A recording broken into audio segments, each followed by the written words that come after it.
May is for mothers. Bare Beauty Experience is celebrating mothers the entire month of May. We know that you're used to taking care of others, but it's time for you to allow someone to take care of you. All May long, when you reserve a Mother's Day facial with Bare Beauty Experience, you receive a free Mother's Day gift while supplies last. That's right. Relax with cooling sensations from the Snow Algae-infused cleanser, leaving your skin feeling refreshed. Detoxify and purify your skin with the red tea mask and enjoy the healing properties of the aloe vera mist. Ooh, I sound like I need that. Perfect for some skin R&R, leaving your skin plump and hydrated. Treat yourself this Mother's Day and reserve your Mother's Day facial with the Bare Beauty Experience. You deserve to bare your beauty. Period.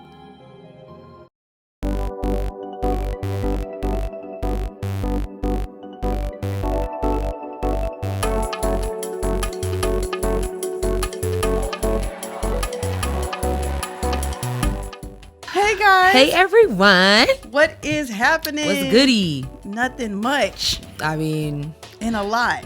yeah, at the same time. All at the same time. Yeah. Anyway, I'm your girl Sierra T. And I'm your girl Sherelle B. And this is Headwraps and Lipsticks, the podcast. Wrap the culture up in color. Yes, ma'am. All of that good stuff. Before we get into what we can wrap our head around, we have quite a few announcements. Yes. Yes. Your girls is moving and grooving, doing it and doing it and doing it well. Ayy. Doing it and doing it and doing it well. You know what? It's amazing how LL Cool J can put out such great music without cursing. But I'll leave that alone. Sorry. So fun. Yeah, he's bad. Oh my God. But the announcement that we have.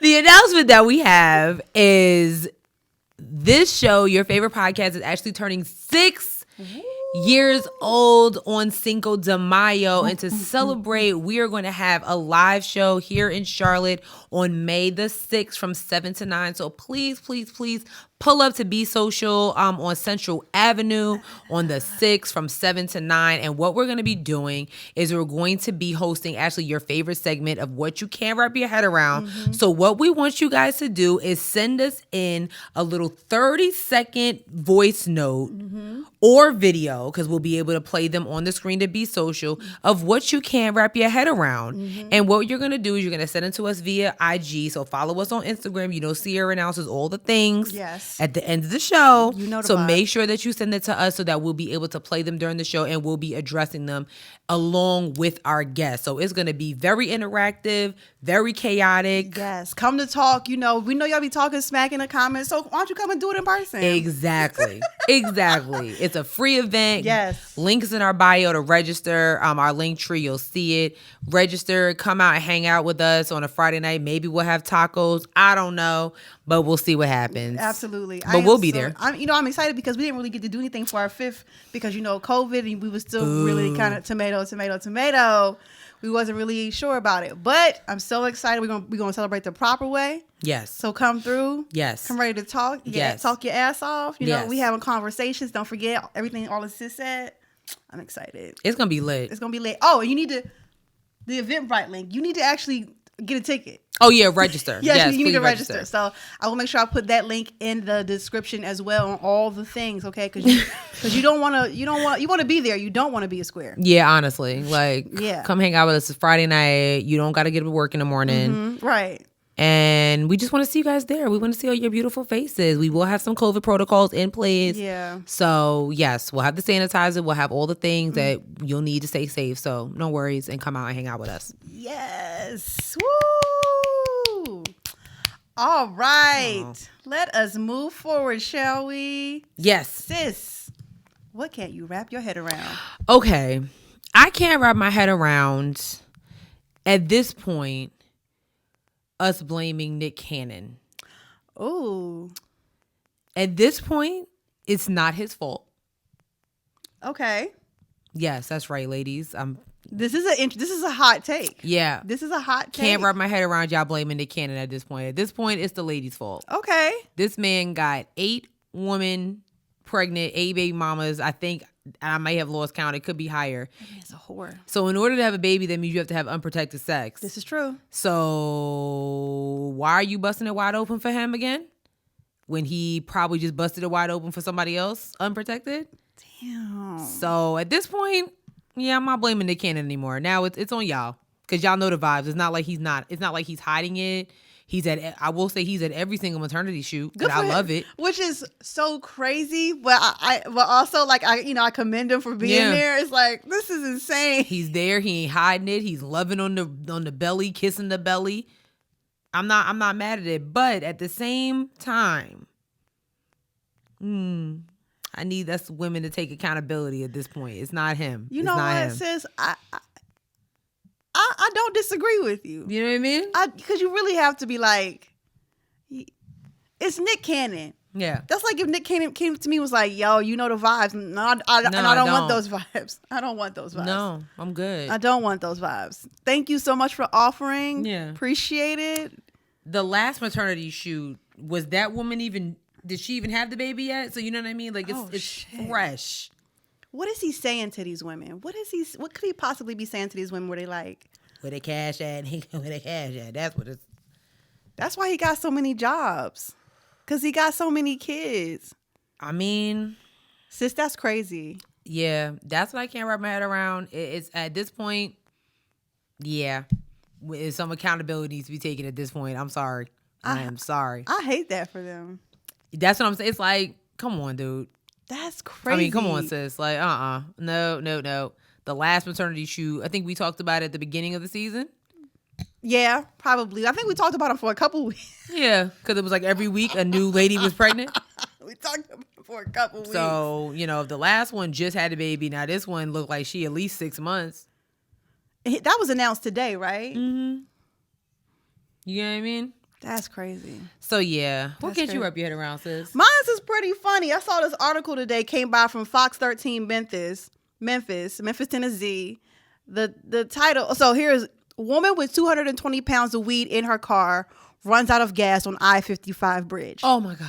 But the copy on top of this tweet from the official Fox 13 Memphis page says, despite all the gas she was carrying, none was in the tank. It's funny, but it's unprofessional. Who is the social media producer of Fox Memphis? It's funny, but it's unprofessional. Who is the social media producer? Stand up. Stand up. Because I didn't see that. I would have been dying. I actually kind of love it. You know what? If more news articles were written like with that kind of like spice, I think more people would be like more intrigued in like learning about the news. That's why they come that's why they come to us for the news and the politics. Because you know what? You're right. You get what I mean? You're right. I mean, I don't hate this, and I wonder if this is a usual for Fox 13 Memphis. Now I kind of want to follow and see, like, do they always be cutting up like? I mean, they got a whole bunch of retweets and likes on it. So it was because it was so hilarious. It was so hilarious. Like, what are y'all doing over in Memphis at Fox 13? That is hilarious. And a Fox station of all things. Right.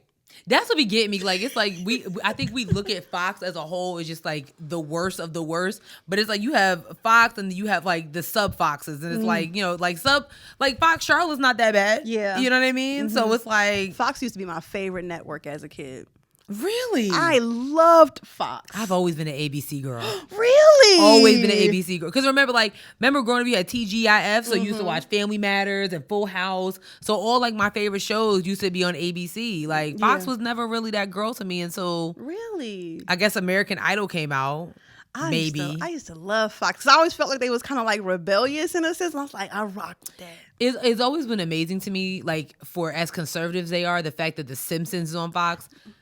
Family Guy's on Fox. Yes. Empire was on Fox. All these, you know what I mean? Yes. But you have the most conservative network. It doesn't make sense. The math isn't It's giving WB vibes. Like the lineup is WB vibes. WB. Shout out to the WB frog. You know what I'm saying? For those of you who remember. Like, that's all I'm saying. They really had that frog tap dancing. Child. Very racist. All right, anyway. Very. We're going to get into this show right now. We have a list for you, honey. It's a lot. So we're going to jump right into it. Charlotte Mecklenburg School Superintendent is fired. Oh, my God. He is fired. why was he fired? Are we not really sure why he was fired just yet? Basically, what's happening is, first of all, I just want to point out that I believe this. I'm trying to get the exact number. This is the 11th. This is like the 11th superintendent in like the last in several years. That's crazy. That's not cool. There's a lot of superintendents that's literally on the job for like 10 years. You know what I mean? So, oh my gosh, that's crazy. So. Ooh, okay. So the CMS superintendent, his name is Ernest Winston. He literally was fired early this week from CMS. I don't think he's been on the job that long, but it's looking like basically, with all the violence that's been happening in CMS, one of the parents did, they were talking to WSOC TV. One of the parents said, like, the children are failing. This is the word she used, abysmally. That doesn't shock me. Hold on. Abysmally. Take your cord off. I can hear it. I'm sorry. Yeah. Thank you. Okay. My bad. Good, you Sorry. good. Abysmally. Like, you don't hear that word too often. So for a parent to say that, it's like, it's not just my child. All the children are failing. I mean, and I think that they're right. We've reported several times on the show about some of the violence that's been happening. In CMS, from like sexual assault being covered up, just all types of violence in like West Charlotte High School, in just a bunch of other schools. So it's like somebody has to be blamed for this. So, he was only up there for 2 years though, right? Yeah, it doesn't look that great. So, and he got paid. Was it $560,000? $560,000 for 2 years of work. Meanwhile, if you drive around Charlotte and see some of these schools, what they look like, what some of the parents are saying, they don't have updated books. They don't have proper, just proper security, but he's getting paid $500,000. That's nasty. That is just not good at all. So I'm just going to read this. It's actually coming from WCNC.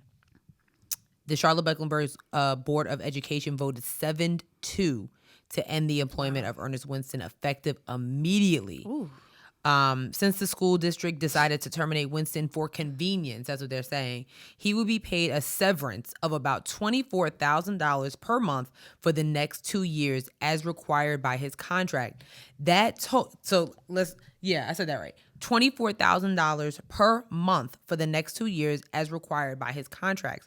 That total amount, this is what you're talking about, of about $576,000 is the equivalent of 2 years of full pay for the outgoing superintendent.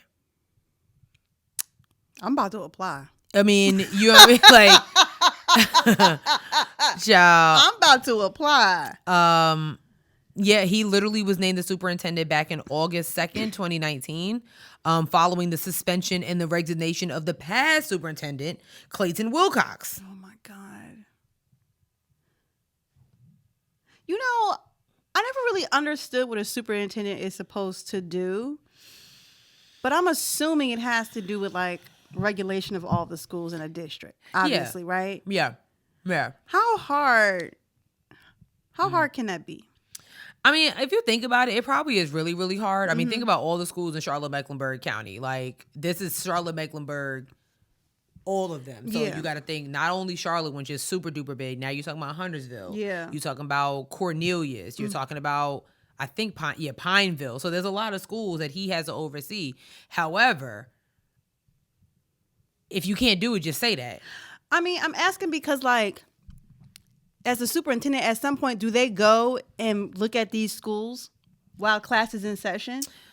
I mean, I don't know. So now I don't know about down here, but I remember growing up like in, Nassau County schools. And then I grew up in the Baldwin Union Free School District. The superintendent used to come all the time. Okay. Like, we knew when he was coming, he would just walk. Like, sometimes he'd just be, he'd just walk in the high school, or walk in the middle school, or the elementary school. They would come all the time. So, I mean, I don't know. That's crazy. Go ahead. I don't know. And I also wonder, like, if he is a product of CMS schools. I feel like people who are products of like those school districts, like, I feel like, even though I ain't had no experience, I feel like I would be better slated. Yeah. To be someone who could like be on that, be a superintendent, because I understand and know, like, When I was in high school, the district got redistricted like 3 times. Right. 3 times. Right. While I was for 4 years. Yeah. Like all kinds of stuff. And it's also, I don't know, like you need to be talking to the teachers, you need to be talking to the students. And it seems like that's what it is to me every time I think about this kind of stuff. It's like, obviously there's a disconnect and a miscommunication happening because what, like, you know what I'm saying? Yeah. Like, I don't understand. And I think that's why, like, a lot of, like, you know, like Charlotte, let me not say residents, but like people that actually like grew up in Charlotte, like they were born and raised here, get annoyed by like transplants because you come here and just think like, you know what, like we need to do this in Charlotte, we need to do this in Charlotte. Like, you are not really from here. You know what I'm saying? Like, you have no idea, like, honestly, like where we have been and, you know, where we come from and where we've been. So to your point, it's like if this guy comes from, you know, Wisconsin somewhere, you know what I'm saying, who's grew up in, you know, who has, you know, taught in Wisconsin or even taught maybe in New York, whatever it is, and now you come to Charlotte, not only do you come to, you know, North Carolina, you come to one of the largest cities in North Carolina, then you come to one of the largest school districts. Yeah. That's kind of crazy. That's wow. 11 superintendents or whatever, and there's like 7 years is insane. Yeah, and that definitely means that the school board or whatever, all of that needs to be investigated. Yeah, I mean, and that, so they were saying like basically, it was all about like his communication and leadership over the last couple months. So this came from some documents that were released. We are struggling in communicating even the simplest things to the public, to our teachers, staffs, and to our families. And this is something that an unidentified school board member wrote. You know, then they said his evaluation shows board members gave the former journalists average scores of and around 2 of 4 consider developing when it comes to communications and community relations. So he was a former journalist? How did it be? All right. What? All right. Okay. That's fine. So they said concerns have also been raised in other areas, including school safety and how the superintendent and school district responded to reports of sexual assaults on campus. Here's the kicker. So obviously, if somebody gets terminated, somebody has to take their place, right?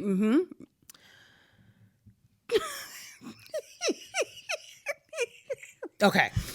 So the CMS board voted in favor of Scott McCulley, the first chief compliance officer of CMS, to serve as acting superintendent for the remainder of the week. So a couple of days. Former CMS interim superintendent Hugh Hadaba, and forgive me if I'm saying his name wrong, will return to act as interim superintendent again starting Monday, April 25th, and will be in place no later than June 30th, 2023. I'm about to apply. So in here, okay, and this is probably why teachers, parents, students, other board of directors have a problem with, like, because you have to have a plan B. You have to have a plan B. You can't just fire somebody and not have another form of action. So like, this is a former superintendent. Now I'm not sure if he retired or anything. Yeah, but it's I mean, if he was suspended or something, I don't think he would be able to. This is true. You know, so he must have resigned. Yeah, maybe he resigned or he, the WCNC Charlotte Verify team checked and Hadaba meets the requirements for an interim superintendent. Article 18 of North Carolina law requires interim superintendents to have the same educational requirements as full-term superintendents. All superintendents are expected to have previous experience in North Carolina public schools in leadership, management, or administrative roles. He served as superintendent in 2011 and 2012. Damn. In the past 10 years, CMS has had 5 different superintendents. In the past 10 years, that's crazy. CMS has had. I'm about to apply.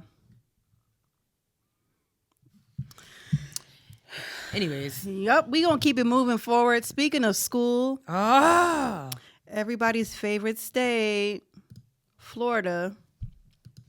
I was telling sis earlier, I have no voting rights in the state of Florida. But this governor gets on my nerve so bad. I literally looked up when the election is in Florida. Like, I can drive down there and vote. Because I'm not even I don't want 2 tires of my car to even touch that state. Because this is ridiculous. So what's the deal with this now? So DeSantis, this cockroach, has such. He's just.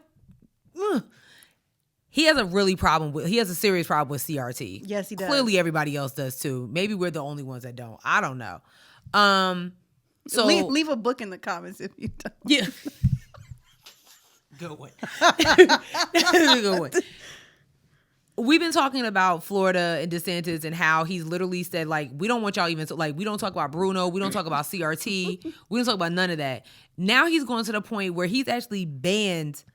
I want y'all to hear this from the Huffington Post. I want y'all to hear this and hear it good. Florida continues attack on education after rejecting 54 math textbooks due to CRT. 54 math books. Now, what in these math books could possibly have to do with CRT? I'm going to read this. Okay. The Florida Department of Education, can't believe they actually have one, announced that it would not include 54 of 132 or 41% of math textbooks on the state's adopted list, citing CRT as one of the main reasons. Okay. This is what one of the statements said. Reasons for rejecting textbooks included references to CRT, inclusions of Common Core, and the unsolicited addition of social emotional learning in mathematics. The highest number of books rejected were for grade levels K through 5, where an alarming 71% were not appropriately aligned with Florida's standards or included prohibited topics and unsolicited strategies. I don't understand. I don't. What?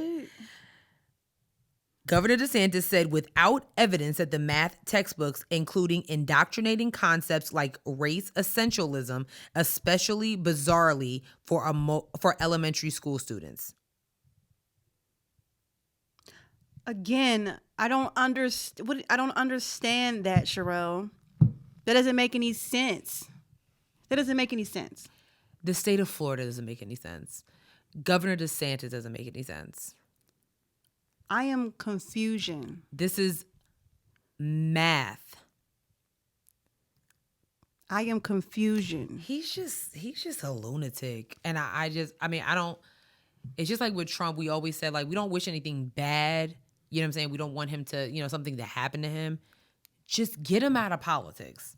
Because this is insane. Well, we got one more. This is insane. We got one more here. I just need them to stay out of schools. Tim Scott warns against teaching students that they are oppressors. I'm guessing he's talking about white students. Tim Scott, who voted against Ketanji Brown Jackson last week, of South Carolina. Okay. I hate it. I hate it. I hate all of this. He's supposed to be in California earlier this week at the Reagan Library. Why he's talking about this, I'm going to read this. He's going to warn against teaching kids that they are oppressors and appeal to gig workers, including rideshare drivers and food deliverers. In a speech as part of the Time for Choosing Conservative Speaker Series, Scott will say he's proof of conservatism lifting Americans of colors and bash President Biden and Democrats over inflation and national security threats. Scott is literally the only black Republican in the U.S. Senate. Coon. Okay? This is what he's saying. These are some of his prepared remarks. He's also active in GOP efforts to attract more voters of color to the party. Whatever. It was education, hard work, and faith that allowed my family to go from... God, I don't want to read this. Read it. Get it over with. It was education, hard work, and faith that allowed my family to go from cotton to Congress in one lifetime. Okay, now I know I didn't want to read it. You know that's going to be the title of the episode, right? No. I mean, I'm fine with it, but like... What the fuck? Parents have a right to know what their kids are being taught in the classroom. Teaching kids that they are oppressors is just as bad as teaching kids that they're always going to be victims. President Reagan once said... Ugh. Please. Like, who starts a sentence like that? President Reagan once said... He's dead. Inflation is as violent as a mugger, as frightening as an armed robber, and as deadly as a hitman. Democrats' leadership... Didn't President Trump just get out of office, a Republican? Or whatever you want to call him? Right.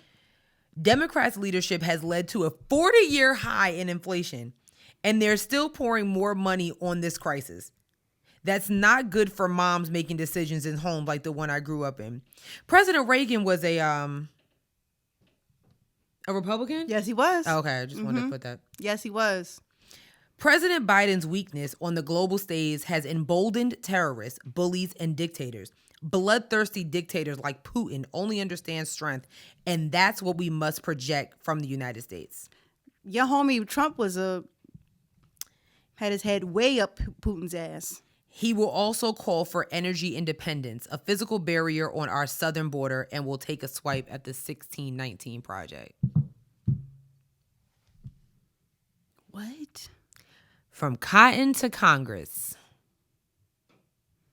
That's a super coon right there. That's a coon with a cape on. You know, Brandon asked me, and I know he was joking, but then I know he wasn't. Because he's like, oh, the taxes. We were talking about moving and where to look. And he had the nerve to talk about Rock Hill, South Carolina. Oh. Or Indian Land, South Carolina. No. Or Fort Mill, South Carolina. I said, I would rather be a bum than have my address say South Carolina. I like, there's nothing that can ever make me live there. Get gas from there, cool. Go to Frugal McDougal, cool. Charleston, that's it. South Carolina ain't got nothing for me. From cotton to Congress? From cotton to Congress. You know, he probably wrote that and was like, oh, I'll probably just gonna kill him. Get him. This the one that got him, yo. What are you talking about? Democrats' leadership has led to a 40-year high in inflation. So let's go back 40 years. 40 years ago, that was in the 70s, right? Yeah. Something like that. Something like that. It's in the 70s. Yeah, let's go with it. Who was president in the 70s? Probably like 75. Who was president in the 70s? Nixon? I think so. I'm not the history person. We need Simone. Right. Like, so, okay, because like Lyndon B. Johnson, yeah, you know what I'm thinking of right now? What? And this is why black directors are so important. Lee Daniels, the butler. Because I remember how he went through the process. I was like, wait, okay. So we had Lyndon B. Johnson, and then it was Nixon. And he was a what? A Republican. Oh, okay, cool. Then after him, it was who? Reagan. Then Carter. Then Bush. Yes. Then another Bush. No, it was Clinton, right? Clinton, that's right. Then Clinton. Then another Bush. Then another Bush. Then Obama. Then that orange peel. Then Biden. And now this old man. There's definitely been way more Republicans than Democrat presidents. Exactly. I hate it here. I hate it here too. We got one more thing for you to hate. Greg Abbott, a governor in Texas, right? Jesus Christ. He is halting all trucks at the border, which is causing fresh produce from Mexico, spoiling in trucks. $150 million worth of fresh produce, to be exact, halted at the Mexico border because he's using this as a tactic to get votes from more Republicans. But you know my problem. It's amazing to me. Texas is literally like one of the states that's aligning the Mexico border. Okay, like we didn't put it there. Nope. You know what I mean? Like that's just the way that evolution, I'm guessing, happened. I don't know. Like why would you want to represent a state that's so close instead of you forming a partnership with them? I'm just, you know what I mean? I'm not understanding the problem here. What did Mexicans do to you that's just so bad? Racism hits harder when it's right next to you. Oh my God. You know, I really feel like that way. It's like either you're like you're like, oh, it's Mexico, or it's like, oh, it's Mexico. Yeah. I mean, I got beef with Mexico because I was robbed. But other than that, I don't got a problem. That's fair too. I was robbed. You were robbed. But I don't have a problem going back. But I mean, This is fresh produce. This is food we're talking about. We're talking about inflation and whatnot on things already. And Greg Abbott is halting trucks at the border, preventing people from fresh food. And he rolled around in a wheelchair, so you can't even when is it Texas? Listen. Like y'all gotta get these people up out of here. Y'all do. Y'all gotta get these people up out of here. Florida, Texas, Georgia, South Carolina. I mean, I don't really know anything about McMaster. The fact that his last name is McMaster. Lindsey Graham is he a senator? He's a senator. Him and Tim Scott. He's a senator for South Carolina, though, right? Yeah, both of them. Whenever he's up for re-election. And we could talk. We talked about like people, you know, like with the Supreme Court justice. Like, I don't really think why is Lindsey Graham still a senator? He's been a senator for like 20 years. A lot of those people are y'all are out of touch. Y'all old as fuck. Why y'all all right? You're telling me out of the entire state of South Carolina, which is pretty freaking big, that is the one person that you want to represent you for the entire time? Old as fuck. I don't understand. That's because old people vote. I saw an article about Dianne Feldstein, who is the senator for California. And they were saying like a lot of people are kind of concerned with her because there's some things that are going on with, like, you're too old to be doing this now. Exactly. I'm sorry. But old people vote. And old people vote for what they know. And you know what? And that's another conversation to have because it's like y'all could, you know, like growing up, you hear like the old people say, you know, oh, when you grow up, you're going to do so many great things. Now we're grown and we're trying to do the great things and y'all are trying to stop us because you can't adapt to the times. Damn. I'm just saying. That's all. And this is not. And I know my dad gonna watch the episode and be like, "Hold on," like,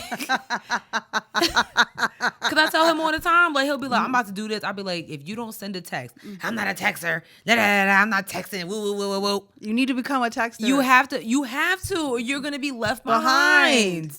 I'm sorry. And then you get left behind, and you end up voting for people like Lindsey Graham. Damn. That's no good. All right, that is it for politics. We do still have some other stuff coming up, honey. Ciao. We gonna run through this. You know, we gonna run through it. Okay. Sis has the story on this young man, Patrick Lyoya. Yeah, his name is kind of hard to say. Unfortunately, he is another hashtag. And it's just not looking too good. This is happening in the state of Michigan. I'm trying to just pull up something here. Yeah. And it's not working for me. What's going on in the Midwest? Michigan is the Midwest, right? Michigan is the Midwest. Okay. Michigan is so last week we talked about the governor, her attempted kidnappers being let free. Now we're talking about Grand Rapids police literally shooting somebody in the back of the head, and he's on paid administrative leave. Oh, you never sent me that video for the other thing. Okay. Yeah. I will. Okay. I will. So Patrick, it's kind of hard to say his name. Lyoya was shot in the back of the head, and that was confirmed by his autopsy. Okay. Yeah. It's not really looking good. So it does look like that, according to police records, apparently there was a traffic stop. There was a chase between Patrick and this police officer, and somehow, some way, he was shot in the back of the head while he was not facing the officer. Right. So you can't really use self-defense.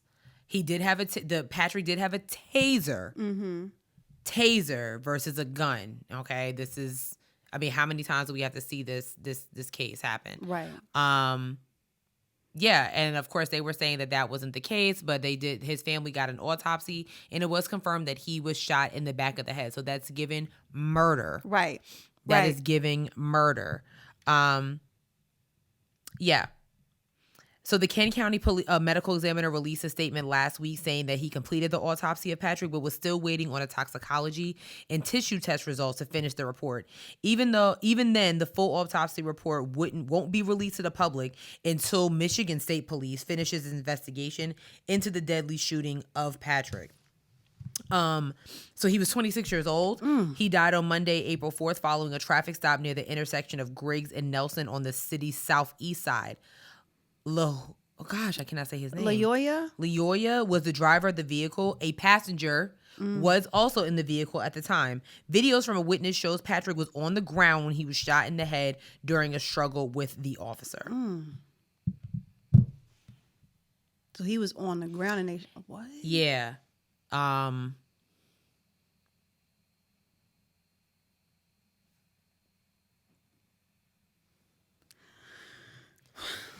The officer is on paid administrative leave. I just have so many things to say about the police departments all across the country. The lack of training, the lack of care, the lack of racism, the lack of accountability. Like, I could just go on and on and on. And listen, I don't know if it's because y'all only get paid $40,000 a year. I don't know what it is. But there has got to be a better way. Yeah. You know what I'm saying? Yeah. There's got to be a better way. Yeah. If you hate black people that much, yeah, you hate people of color that much. Yeah. It's like, me and Brandon was talking about it. It's like, because of course people are like, oh, defund the police. Like, I don't think that's the answer of defunding the police. Because personally, I just think that's going to make it worse. Yeah. Somehow, some way, the government and the Department of Justice has to put in a lot of mental health checks.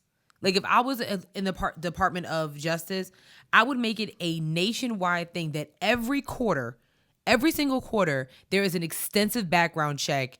I mean, thorough investigation on every single police officer on your force. Yeah. Every quarter, every 3 months.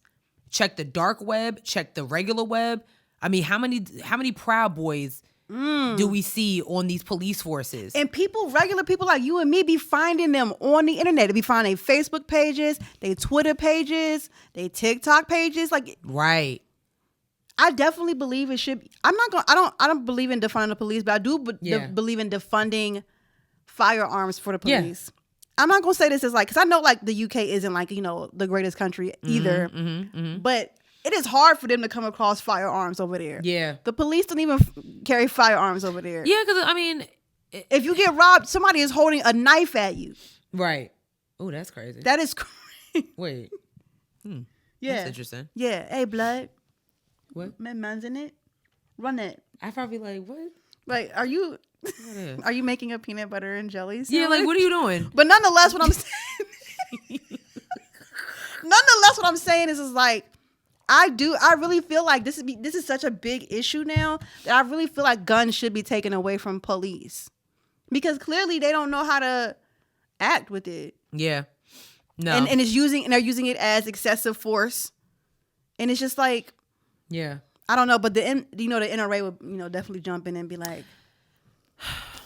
I just don't. I mean, it's just like, I think, yeah, defunding the police is. I don't really think that's the option. I think that, not the option. I don't really think that's the solution here. It's just you just need to do better with making sure that the right people are actually, just like we talked about that one story about one police officer checking another police officer, like, hey, yo, yes, people like her, cool, and he gripped her neck, ooh, right? So if he's doing that to his own subordinate, Because she's like, what are you doing to this man? He was handcuffed. Right. So why are you going so hard? Girl, that's crazy. That level of authority is real. And that's why it's so like when people chant Black Lives Matter, and that's why people get offended when it comes to Blue Lives Matter. Because it's like, you know what it's a power trip. That's exactly what it is. It is. It's a power trip. They feel like, you can't say nothing to me, boy. I'm a police. I'm a cop. Right. I'll kill your ass. I mean, that's power trip. That's straight up power trip. And I know a lot of us have supervisors who be on a power trip. Child, listen, like, oh, you don't got to get paid. Like, do you want me to do this or not? Right. So you don't pay me, I'm not doing it. I don't do that power trip. You gonna talk to me nice. We adults up in here. We're adults. We trying to work together. Like, okay, so you arrest me, but how Patrick got shot in the back of the head?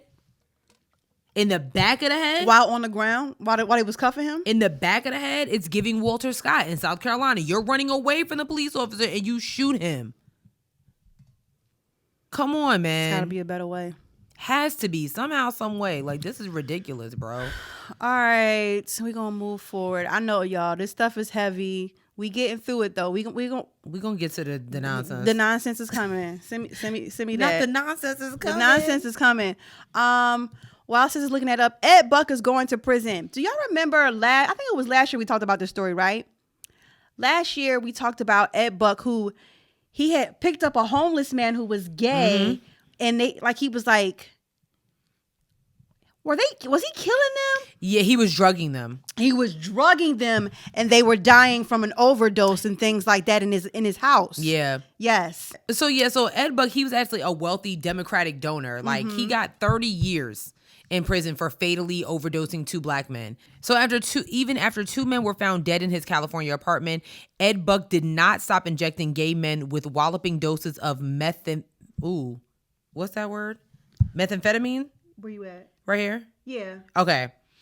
So a federal judge on Thursday sentenced him to 30 years in prison for the death of Gemmill Moore and Timothy Dean. Another man, Dane Brown, was repeatedly injected by Buck but survived. And his harrowing account of being revived twice finally led to Buck's arrest in 2019. He's 67 years old. He's a big dollar donor to Democratic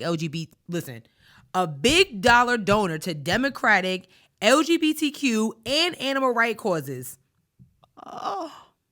Oh my God. But you're drugging gay black men? Oh my God. Oh my God. He appeared in the U.S. District Court in L.A. for providing fatal doses of drugs, operating a drug den, and enticing men to travel for prostitution. Oh my God. Oh my God. What?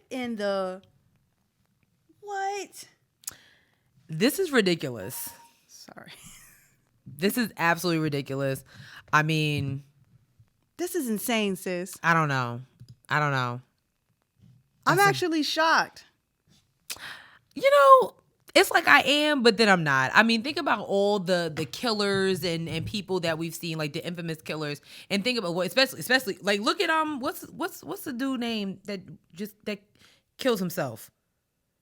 Oh, your man's. Yeah, what's his name? What's his name? They just got his girlfriend up out of here too. Oh my God. Ghislaine Maxwell is her name, right? Yeah. What is his name? Hold on. Y'all know who I'm talking about. Ghislaine Maxwell. Who is she? Who is she associated with? What is his name? His face right there. Jeffrey Epstein. That's his name. Oh my gosh. Jeffrey Epstein. He was, a socialite. He was giving money to people. Damn, you're right. He was a big art dealer, all this stuff like that. Nobody was paying him any attention. In the meantime, he's sexually trafficking young girls. That is disgusting. You get what I mean? So it's just like, you just gotta be, I mean, you know what? It's very interesting. Like, you just never know who people really are. I don't know if you ever saw the movie Superfly. The remake. No. Okay. No, I didn't. With Trevor Jackson. So there was a guy in the movie who played a thug. He was like one of the main characters in the movie. They just got him for rape. He's been raping young girls for years. The real guy who was based off of? No. One of the actors, one of the actors in the movie, and he's one of the main characters. Yeah. They just got him because he was raping. First of all, he was name dropping Drake. Like, wait. The actor in real life was raping young girls. Mm-hmm. One of the actors in the movie that played opposite of Trevor Jackson. His name is. Oh my God. Yeah. It was a serious situation. What? And it just comes like when I was reading the article, I'm like, how was he able to get such like he was in a movie with Halle Berry. How was he able to get these type of opportunities with people knowing what they know? You get what I mean? Because people don't be wanting to say nothing. So it's like, think about Egg Buckets. Like, they found 2 dead black men in his apartment. Yes, they did. 2. And it was just like, oh, well, things happen. Not twice. You find 1 dead person. Okay, maybe, they might have overdosed. All right, so he liked sugar booger. Okay. 2? And if the third one didn't survive. Right. Sis, that's disgusting. So he's going to prison for 30 years? He's going to prison for 30 freaking years. Sit in the prison. Your ass is going to prison. And you'll have a bunch of gay men in there. You can... I shouldn't be laughing at that. Just saying. Damn, son. Okay. Just saying. We gonna keep it moving, y'all. This was all over the news. The Frank James subway shooter in New York City. We touched on this a little bit last week. Mm-hmm. They caught him. And first of all, there's so much to go with this. There's a lot happening. There's a lot happening here. I do think the man is mentally absolutely ill. I don't know if that's the right term. But he is part of, I'm going to play the clip, right? Because, oh my God. It's a lot. Hold on. Where? I sent it to myself, didn't I? Mm-hmm. Here it is. Okay, here we go. Like, sis actually found this like TikTok of this guy who's pretty much was talking about, what was happening, and not the fact that like he was caught, but it's the fact that like, listen to some of these things that Frank James has said against black women, and he just really touched on a lot of things. So just listen to this. Come on now. So for those of you who might not know, there was a shooting yesterday in Brooklyn around 8:12 in the morning. It was at a subway station. I think it was like 34th Street in Brooklyn, on the NQ, or rather the NR&D train line, where the shooter set off like smoke canisters in the train station, went inside of the train car and shot like 25 people.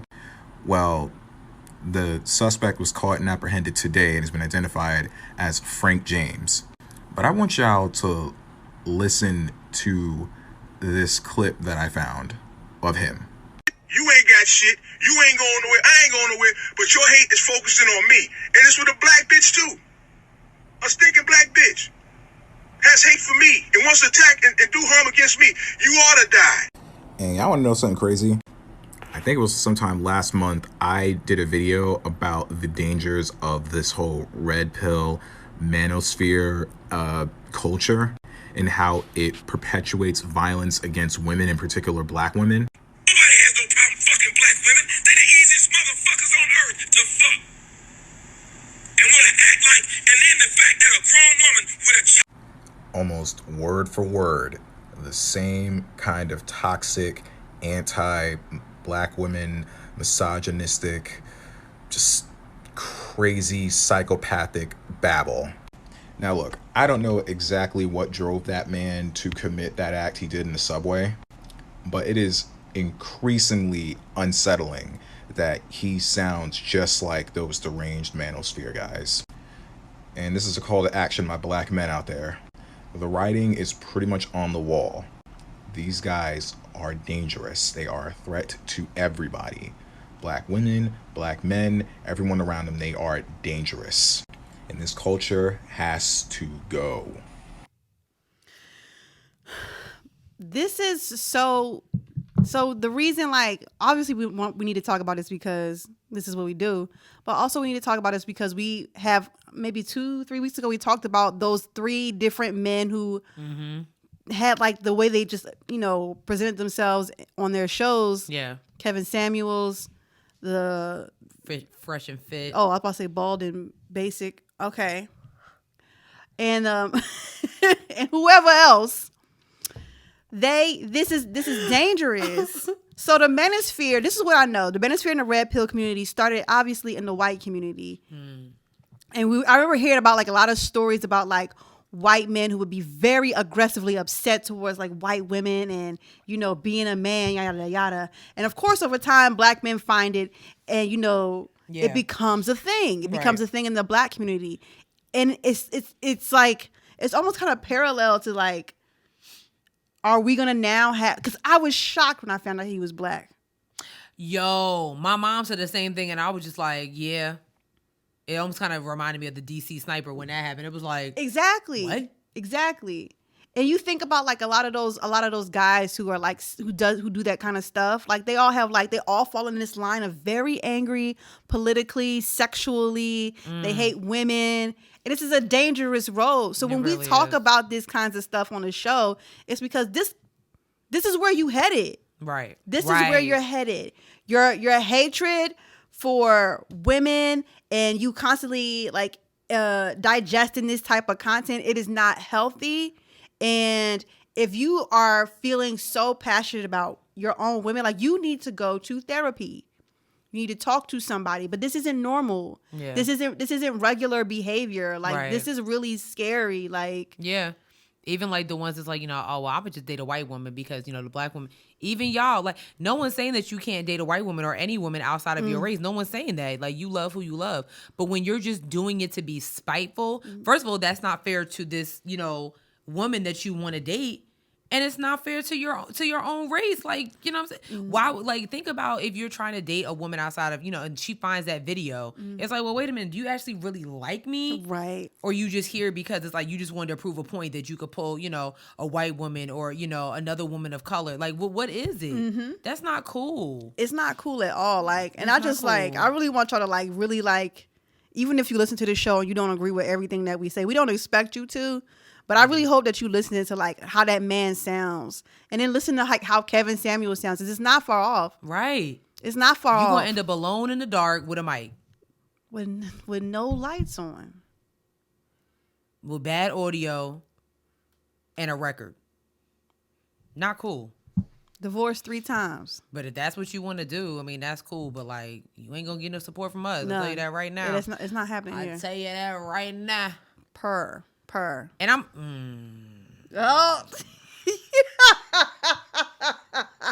You want to move forward or you want to say it? Some of these celebrity podcasts is right there with them. But anyway,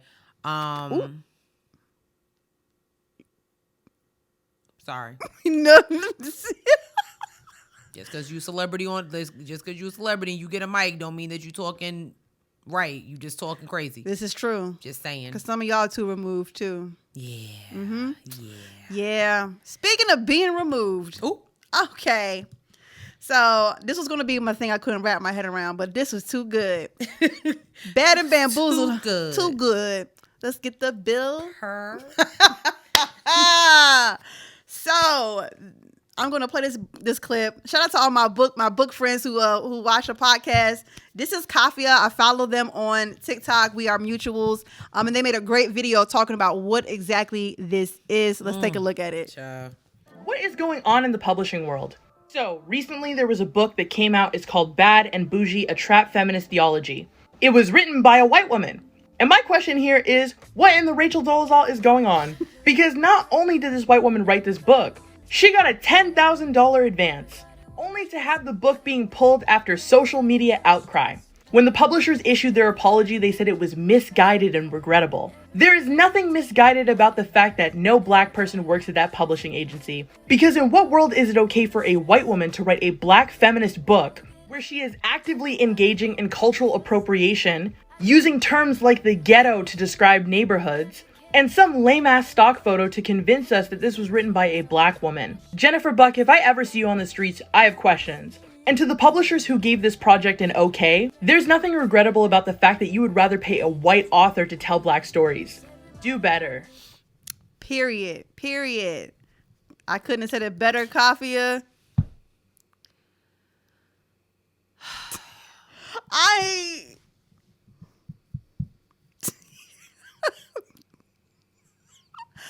Sometimes you can't help but laugh at this situation because what? Yeah. So the white lady, Jennifer Buck, she said she felt qualified because she took classes in and learned about hip hop and trap feminism, and she felt qualified to write this book, even though herself. It's giving Elizabeth Holmes. 1 semester at Stanford and you can cure cancer. Yo.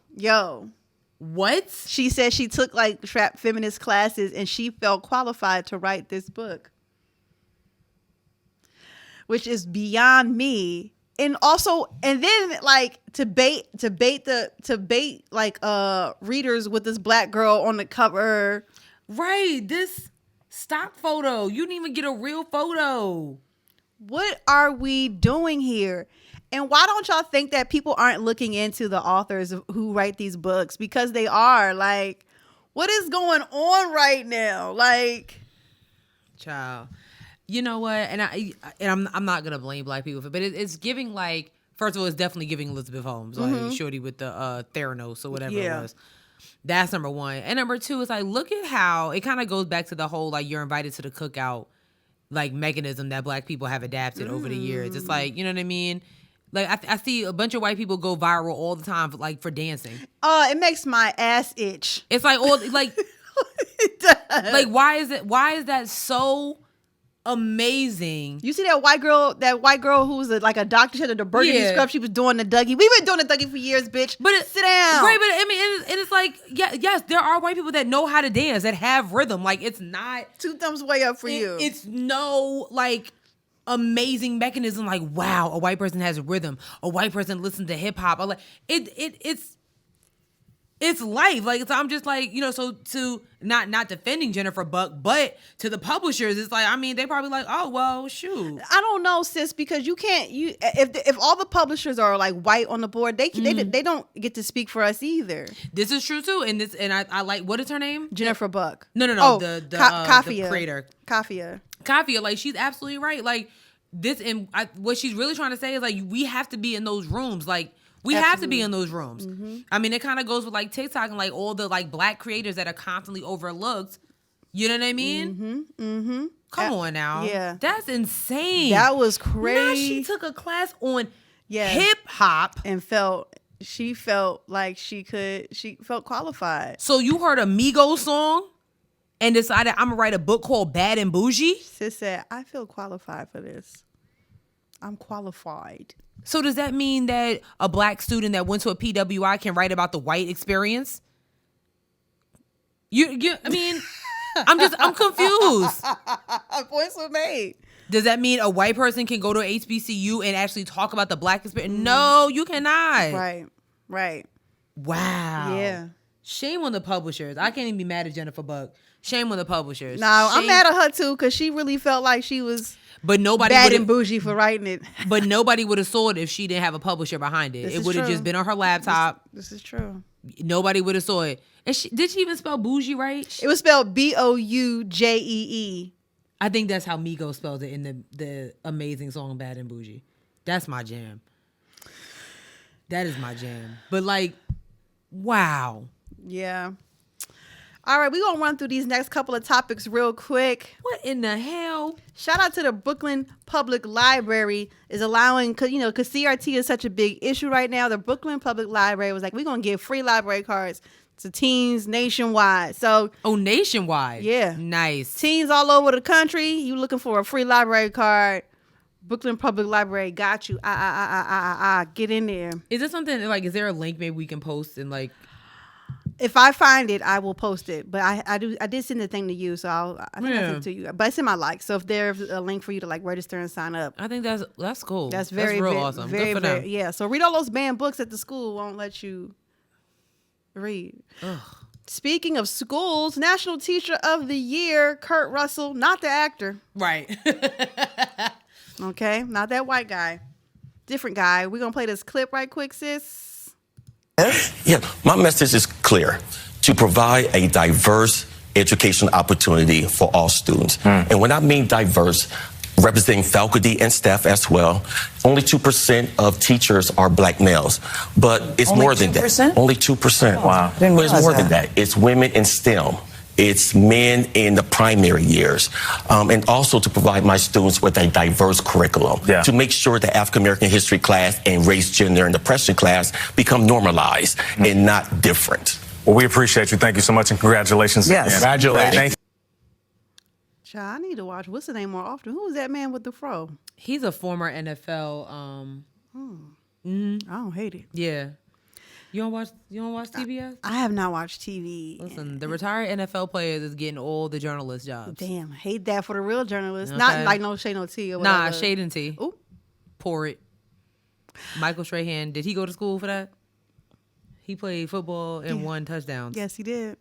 Now he on Good Morning America. Anyway, congratulations to Kurt Russell for being National Teacher of the Year as a black man. We here at Headwraps and Lipstick salute you. Salute. Love that for you. And shout out to all the black men, the black male teachers out here that are like out here, the ones that go viral for the handshakes, all that stuff. Like we really salute y'all and appreciate y'all for, raising these badass kids out here. Ooh, child. Like, we really do. Child. Shout outs to all y'all. For real, for real. For real, for real. We gonna keep it moving. This lady needs to go to prison. Birthday cake. This is disgusting. Here we go. Don't you hate when you tell somebody something and they remind you of what you said and you be a woman of your word and you got to keep your word? So it was this little boy that used to go to school with my kids, little Romeo. And I just watched him. He was polite and nice, always just there, take out the trash, give me a little hug. I remember watching him at prom and I said, you are so cute. You know what? When you get 25, if I'm still alive, you come see me. Why that boy knock on my door the other day? And he was like, Miss A. Marie, you remember me? I said, yeah. He said, I'll be 25 tomorrow my birthday. You remember what you said? I said, you remember that? He said, yes, I remember it. I thought about it every day. I said, is that right? I said, you know what? I am a woman of my word. I can't say something and not hold up to it. But bring your birth certificate and stop by tomorrow on your birthday. And I got some birthday cake for you, okay? I'm a woman of my word.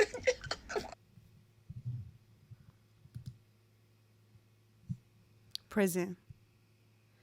Jail time. First of all, them titties was tittying. They were. Like, wow. Wow. Wow. They were. But no. Yeah, no, dog. Don't listen. A lot of women do that to younger boys. Like, oh, you so cute. You my little boyfriend. No, bitch, he's not. Creep. Get out of here, pedo. We talk about over-sexualizing girls. Let's talk about it for boys. Yeah. Oh, are we ready for that conversation? I mean, I don't really think that they are. I really don't think that they are. I really don't. I mean, because that's weird. I saw somebody have retweeted something earlier. It was some like long Facebook post about, I don't know if she, like, I guess she's a mother or whatever, and she got, her little boys out here, doing the pose that, not the grown men be doing, but the older boys be doing. And he was like, I don't care what y'all say. Like, my little boys be getting the attention from the little girls and da-da-da-da-da-da. Like, that's not cute. It's not. It's not. Just like Lil Boosie out here hiring strippers for his son's 13th or 14th birthday. Like, that shit is not, that's not cute. It's not cute. And shame on the strippers that showed up. Absolutely. Well, they probably didn't know. They probably showed up and was like, oh, okay, well, we need his money. But that's crazy if you continue to do it. But we always talk about like black girls and being and over-sexualizing black girls and whatnot. And we never talk about this in reference to boys and how so many, I've seen it myself. Yeah. Like, oh, he's so cute. That's going to be my little boy. That's my little man. Like, no, it's not. Yeah, no. No, it's not. No. Get your old ass out of here. He's 4. Yeah. And it's one thing, like, you say it when it's cute, but like for stuff like this, because you're saying it to these 17-year-old boys whose hormones is raging like hell, like, and you walking around with these amazing titties. Okay. You walking around with your titties out. And then you don't think that he's not going to remember that? Right. Like, he at your door the day before his door. The day before his birthday. Get your old ass out of here. Fucking creep. Pedo. That shit's not cute. And I know some people would be like, oh, she probably ain't mean. Like, she probably actually meant birthday cake. Nah. Because he a grown-ass man now, 25 years old. Right. Not cute. It's not cute. Not cute at all. It is not cute. We're going to keep it moving. Speaking of not cute. Speaking of disgusting. Everybody's favorite internet comedian got y'all Shooketh. Hit dogs gonna holler. Listen, this is a clip. This is a sketch. This is his sketch. We're going to play it, and then we are going to talk about it. Here we go. Hey! Let's go. Silent Club! Silent Club! Never have I ever kissed a dude. That's all right. Take a shot. Take a shot.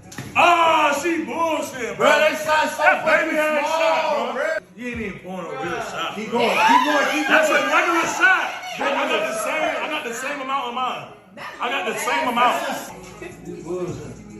Nah, you got the whole shit. Y'all already got to catch up with us. Y'all already got to catch up.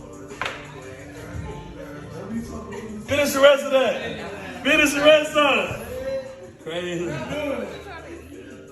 Oh, yo, that's some demon time, huh? Drive the boat. You gotta drive it. You gotta drive it. Make sure they see it. Drive that shit. Hey, look. I'm telling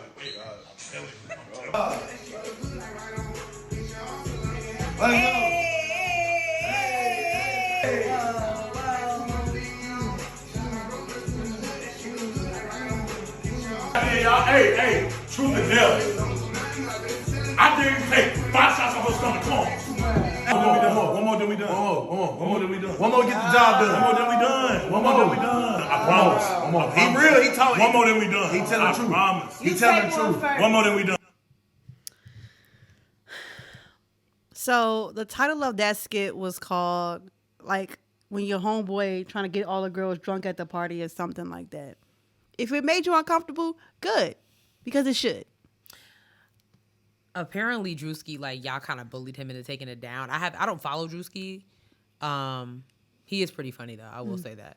But apparently he took it down.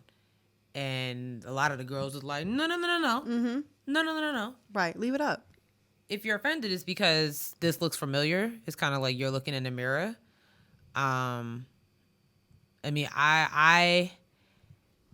I've been in situations like that, you know what I'm saying? Where it's like, you know, like, why are you trying to get me drunk? You know, especially when you're a little younger, you're in college, it's like you really don't realize, and it's like you kind of want that attention. It's like, oh, I don't want to look like a lame, or I don't want to look like a Debbie Downer or whatever, you know what I'm saying? But then as you get older, it's like, yo, why are you trying to get me drunk? So like, what's up? Right. You know what I mean? And it's really, it's not cute. Like,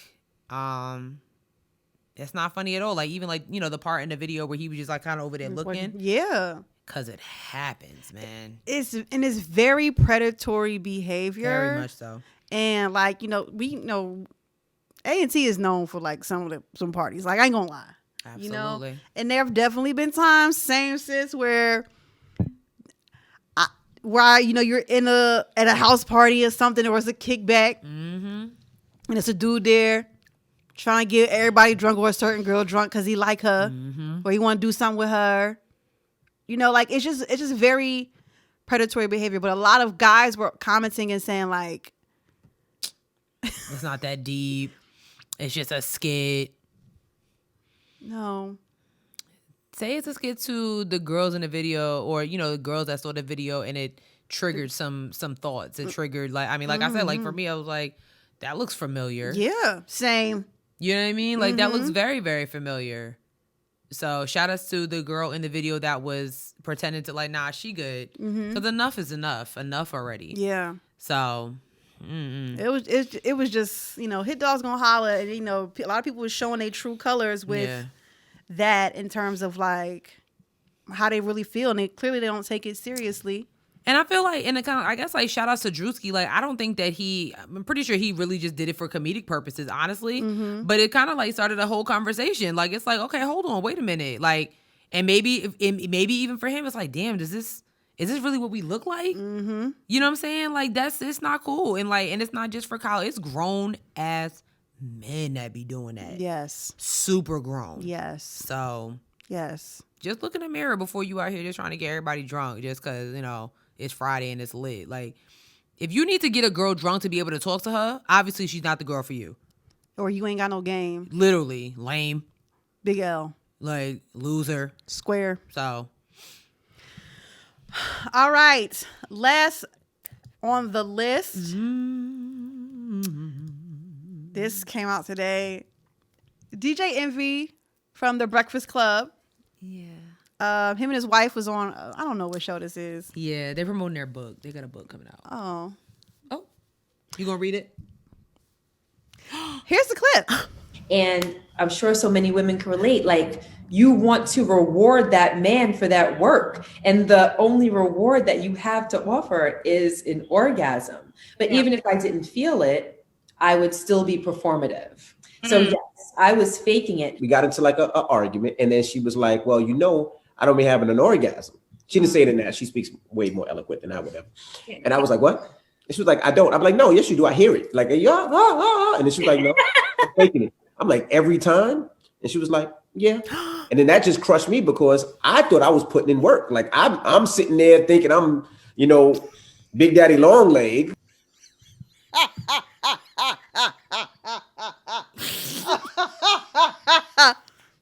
Would you ever go on a show and admit that out loud? Every time? It was the every time for me. Why was she? Why y'all talk about this? Hey, you married him? Sorry. Why? No need to be sorry. You married him? Like every time? You knew this before y'all got married? Did you know this before you got married? I just thought, I want people to leave me the hell alone with their personal information. Like, why? Somebody check on Jesus and Meryl because I know them niggas is like... Yo, I don't know. They might get... I don't know. I don't know. I mean, personally, I think Jesus and Meryl have reached a new... I think they've reached a whole new level, but they still two niggas from the Bronx. So I don't put it past them at all. I don't know, because you know they had that, what was that, 3 years ago, 4 years ago? And they still was on there. Like, they even went up there to address it, and they still was like, I mean, we said what we said. So, like... Right. Oh, my God. Oh, my God. I'm going to say this. Okay. I mean, granted, like, yes, the female body, does it take women a little bit longer to reach that type of peak? Absolutely. But I do think that more women should be honest with their partner about their sexual performance. Like, I feel like, especially when you get into a relationship, you get into a relationship and you've been in it for a long time. It's like, yeah, to Gia's point, yeah, you do want to please him, but it's like, okay, but I'm not being pleased to the full capacity. Right. You know what I'm saying? So it's like you do have to have those uncomfortable conversations. If he's really the man for you, then he'll do his work and try to change it. Right. So it's just the every time for me, like, damn. I mean, yeah, you should definitely talk to your partner about sexual performance, but I don't feel like we need to hear about it. Yeah. Is that in the book? Yeah. Like, he gotta be bad then, because like you're telling me like he didn't realize it, like, oh, you just doing is hollering. You supposed to feel something. You get what I mean? Don't they got like 4 kids together or something like that? That's what I'm saying, every time. So even when you were being impregnated, ew. I don't want no parts of it. Oh my gosh. Yeah, I don't know. I hope y'all are doing better. I hope so. But it's because of this book. But to your point, yeah, I don't really feel like I need to know about like, leave us alone. DJ Envy sex life. No. There's nowhere in this world where I needed to know that information. Yahya Medina Abdul, sure. Chris Evans, sure. Ma'am. Luke James, sure. Ma'am. Daniel Kaluuya. Oh, see, now look at you. Call me Daniel. Look at this. Daniel, call me. Ew, he have an accent. Huh? Breath. Oh, God, that's horrible. Whatever. Don't talk about my man. I'm just saying. Don't talk about my man. I want to hear that. All right, that's it for this week's episode, y'all. Remember, don't forget the announcement. We're having a live show in person. All the good things come through. Where can you find that information? Well, we are on Twitter at HeadWrappPod. We're on Instagram at Headwraps and Lipsticks. Check out our Facebook page, Headwraps and Lipsticks, the podcast. Go to our website, www.headwrapsandlipsticks.com. We got crew necks like that one she's wearing. Hey. My mood. Yes. Crew necks and t-shirts that are for sale but not on sale. But what we do have on sale is a few more vinyls left, right? Yeah, we definitely have. Let me tell you something. I posted this. Mm-hmm. This purple glitter vinyl that y'all love. We don't got no more. I'm tired. We don't got no more. I took it off. We don't have no more. I'm tired of fighting with that vinyl. Every order that we've got recently has been purple vinyl. It looks good, but I hate that stuff. I hate it. We don't got no more. We out. Nope. Next person to order with a purple vinyl blocked. Oh, damn. Wait a minute. Blocked.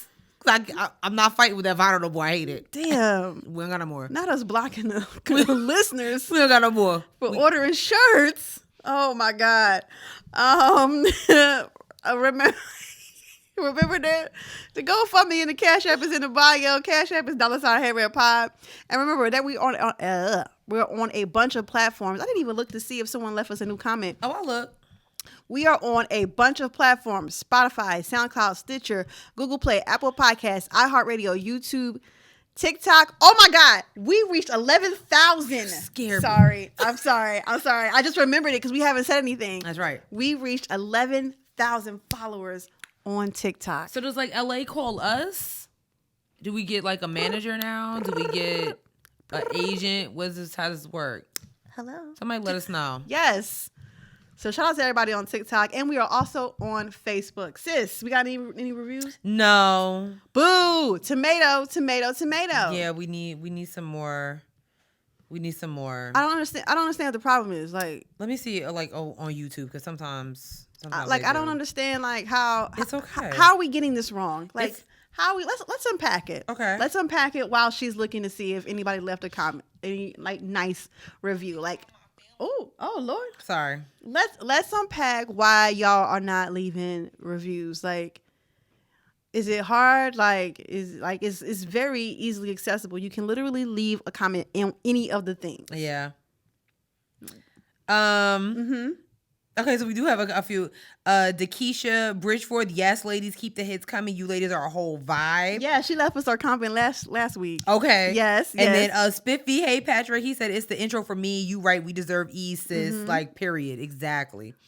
And then we were talking about Justin Timberlake, and it looks like I won that battle. Everybody loves the Justin Timberlake fade. No, we got to go back to the. Don't worry, we'll go back to the. Literally. We'll go back to the post and check it out. Yeah. We'll go back to the post and check it out. Yeah. Check. Sis, what's your corny joke? Oh yeah, I do. Did you tell people whether you could listen to them? Yeah, I did. Oh, sorry. I was. I'm doing a lot of things. Oh, it's okay. I'm doing a lot of things. Okay, so this is a corny joke. I don't know if you guys follow Selena Spooky Boo on TikTok. I think she's hilarious. Her and her husband. She's always talking about corny jokes. So I just wanted to play this one for you guys because I think it's hilarious. Here we go. Wait. Oh, wait. Hey, Adam. What? Why did the mushroom have so many friends? I don't know why. Because he was a fun guy.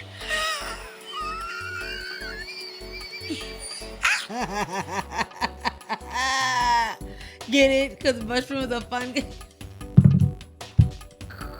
It's not even that funny. I think it's funny. It's cute. It sucks. Oh, God, it's so funny. That's it. Bye, y'all. We'll see you next week. Peace.